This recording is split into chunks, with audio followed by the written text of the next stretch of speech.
حبايبي، ده ايه اللي هيعرف ده ايه؟ الناس اللي ساكنين عند البحر، الاسكندرانيه والبورسعيديه والسويسيه، الناس دي هي اللي هتعرف ده ايه. ده حاجه كده زي الجمبري، اسمها شيكال، بيقولوا عليها ايه؟ جمبري الغلابه. بس بصراحه اللحمه بتاعتها طعمها رهيب. انا جبت النهارده اهو، لما لقيتها عند الراجل حلوه كده، جبت 2 كيلو. بس في طبعا كذا طريقه، ممكن ان انت تعمليها زي الكابوريا كده، تسلقيها تحطي معاها بصل وفلفل وتتبليها، وممكن ان انت تخليها. فانا هخليها دلوقتي، اما تجيبوها وجربوها هتعجبكم جدا. فانا بقى ايه، همسك دي طبعا راسها اهي، هنقصها كده، وده الديل هنقصه برده بالشكل ده. وهتيجي بقى الجناب هنا هتقصي كده، والجنب التاني هتقصي برده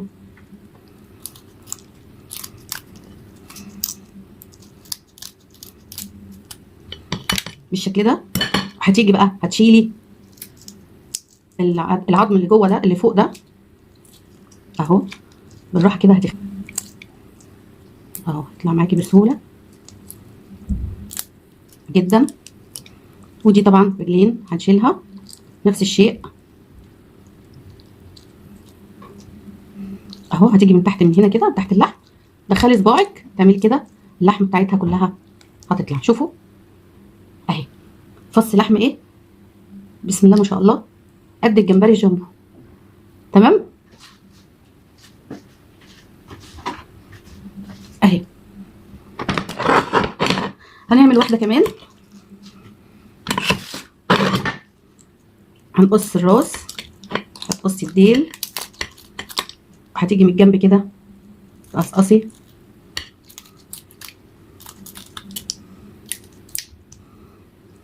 من الجنب التاني.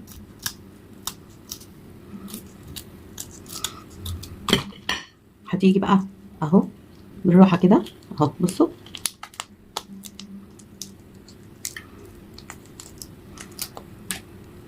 من هنا كده من تحت اللحم، دخلي صباعك كده من تحت اللحم اهو اهو، فص اللحم اهو. بصوا هخلص بقيه الكميه ونرجع تاني. طبعا انا لما جبتها نقعتها في ميه وملح وليمون، وبشرت عليها ليمونه، وهي طبيعتها ريحتها مش زفره، جميله جدا، وشطفتها كويس عشان الرمل. وهكمل وهجيلكوا تاني اهو حبايبي. بعد ما عملت ال2 كيلو كلهم، بصوا شوفوا كميه اللحمه، بسم الله ما شاء الله، بسم الله ما شاء الله، يجي كيلو لحم صافي. بصوا عامل ازاي، تحفه اهو. بصوا، وده طبعا الدماغ بتاعه اهو، دي الدماغ بتاعها اهي، الراس، والديل بتاعها، دي الدماغ اهي، والديل بتاعها. بس الدماغ طبعا كلها لحم اهي. فدي طبعا ده كده مش هرميه، لان بيبقى كلها لحم. الديل بتاعها برده كله لحم اهو. فده هعمل بيه، ودي طبعا الحته اللي تحت اللي بشيل منها اللحم، هعمل بيه طبعا احلى شوربه. بصوا بقى طلع لي ايه في وسط البتاع. بصوا الكوكاع دي، ده طبعا اللي هو ايه، طحالب البحر دي او الشعب المرجانيه. بصوا ملمسها عامل زي البلاستيك، سبحان الله. دي برده بصوا القواقع الجميله دي، تحفه، شكلها جميل قوي. جواها طبعا البتاع بتاعتها اللي هي بتعيش جوه دي اهي. طلع لي كام واحده، الراجل محطوطين مع الشكال. دول بقى زي ما انا قلت لكم، شوفوا اللحم في الدماغ وفي الايدين دي بيبقى فيها برده لحم حلو. ده هعمله احلى شرب زي شوربه الجمبري كده، عشان نطبخ بيها الرز. ودي هتبله فيها، هفضي الشكال بتاعي اهو في الطبق. هبتدي بقى ان انا اتبله، احط له ملح، هحط كده نص معلقه فلفل اسمر، وطبعا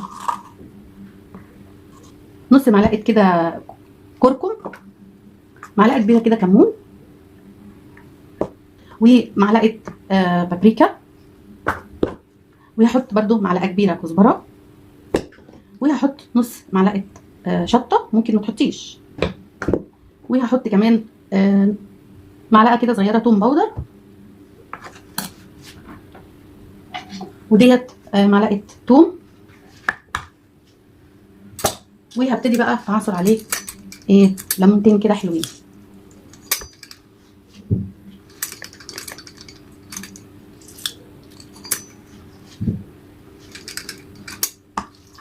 اقلب بقى الشكال كده بالراحه. تتبيله قلبيه بالراحه عشان ايه ما يتقطعش منك. طبعا انت بقى ممكن تعمليه زي ما انا هعمله بانيه، ممكن تعمليه كفته، ممكن تعمليه يعني عامليه معامله الجمبري، اعملي زي ما انت عايزه.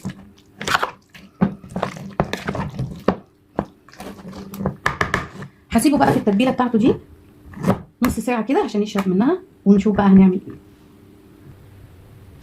هنعمل دلوقتي يا حبايبي الشوربه. طبعا هنحط الحاجات اللي هي الروز وكده بتاعه الشكال. هنخلط عليه بصله كده، وكمان قرنين فلفل كده، وده عود كرفس، وفصين توم كده بقشرهم هقسمه بس كده. حط كده نص معلقه كمون، معلقه كزبره، ونص ربع معلقه فلفل اسمر، ومعلقه بابريكا،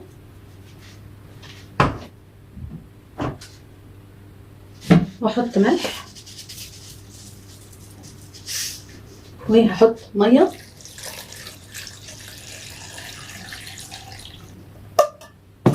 وهولع بقى النار عليها وهسيبها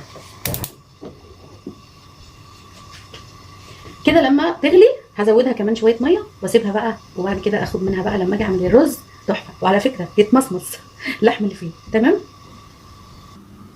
بالنسبه بقى للكفر اللي هنغطي بيه الشكال بتاعنا او الجمبري بتاعنا، هنعمل سائل. هنعمل هنا كفر سائل، وهنا كفر الجاف. هنحط هنا شويه دقيق كده، وهنا برضو، ونفس التوابل اللي حطيناها على السمك هنحطها.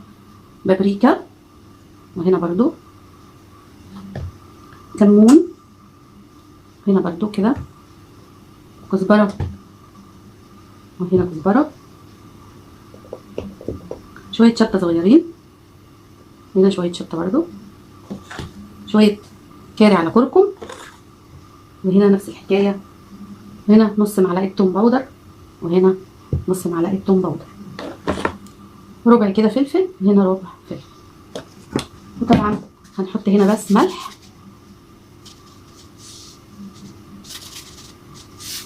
وهنا حاجه بسيطه ملح مش كتير. هنقلب ده،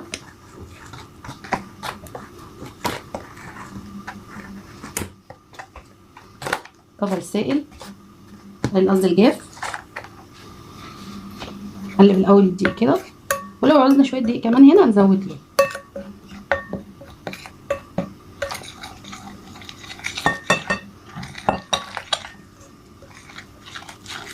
حاولي بقى ان انت ايه ما تخليش فيه كلكعه خالص، تعملي بالمضرب او بالمعلقه كده كده حلو قوي. هنعمله في الكفر ده الاول، بعد كده هنطلعه نحطه في كفر الجاف. حاولي تشبعي بقى بالدقيق بالشكل ده. نجيب كمان واحده اهي،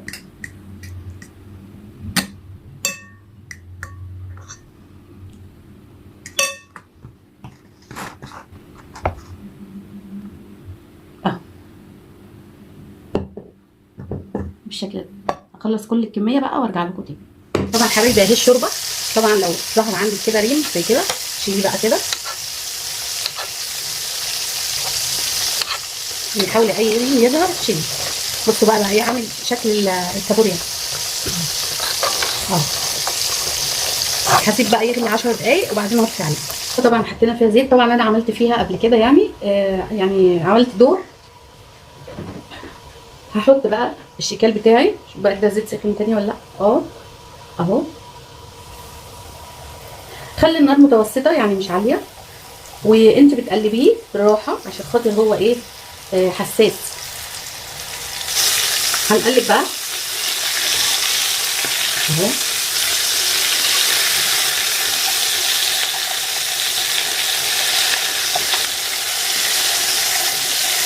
ما تقلبيش الا لما تحسي انه احمر عشان ما يتقطعش منك. كده خلاص.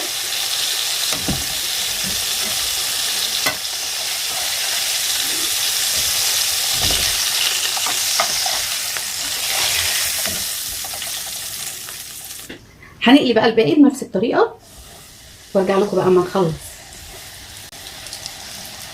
طبعا يا جماعه بوريكم بصوا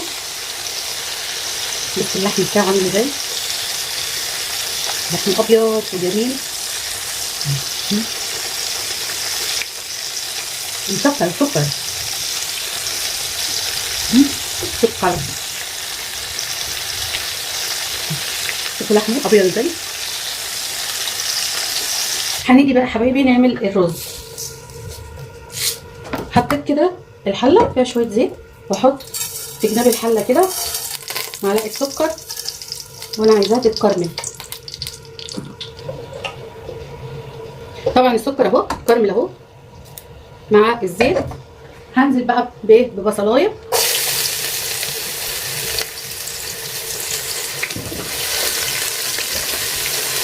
معلقه السكر الكراميل دي بصوا اهي بتخلي الرز تديله لون وبتديله طعم جميل.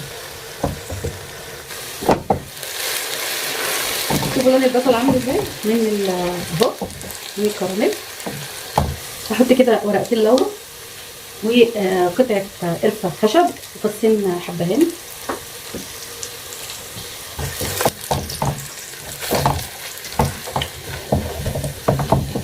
بعد ما البصل احمرت بقت باللون ده هنزل بقى بايه؟ هنزل بيه الشوربه بتاعه الشيكات. ريحتها فظيعه جميله. طبعا لو عايزه ازود ميه او شوربه تاني هزود. طبعا الميه بتاعتي غليت اهي.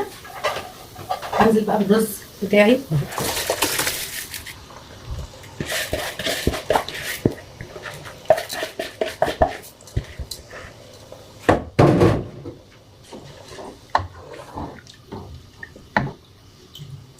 طبعا لكل كوبايه رز كوبايه ميه او كوبايه وشويه صغيرين، معلقتين شويه كمون، معلقه كده ومعلقه ونص.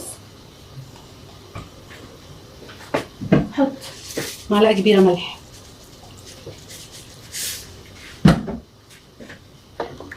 قلب بقى كده الرز بتاعي.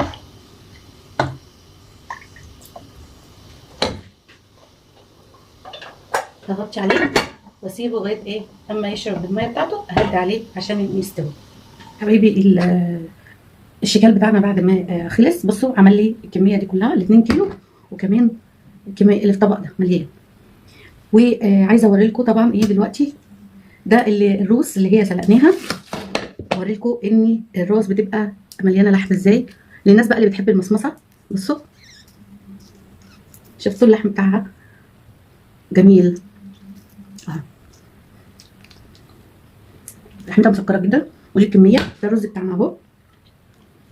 بصوا جمال الرز. طبعا الرز انا حطيت له سنه بودره زعفران. وعايزه اوريكم شوفوا بقى الكميه قد ايه دي زي ما وريتكم في السيرفيس. واوريكم بقى اللحم بتاعه. بصوا سكر جميل مسكر كاني بتاكلي حاجه مسكره. بس اللحم بتاعه عامل ازاي جميل جدا. بس بنبه تاني وانت بتحمريه ما تقلبيهوش الا لما تلاقيه احمر من تحت علشان هو بيبقى طري جدا ما يتهريش منك. لو مش هتعرفي تعمليها طويله زي دي كده ممكن تقسميها نصين وتحمريها وما تقلبيهوش الا لما يحمر علشان ما يتهريش منك. بصوا اللحم بتاعه. بقيت اللي لسه معايا في الفيديو ما ينسانيش وينزل يعمل لي لايك وشير الفيديو. الشكال ده الكيلو ب 40 جنيه يعني دول ب 80 جنيه. عملوا لنا اكله محترمه واطعم من الجمبري.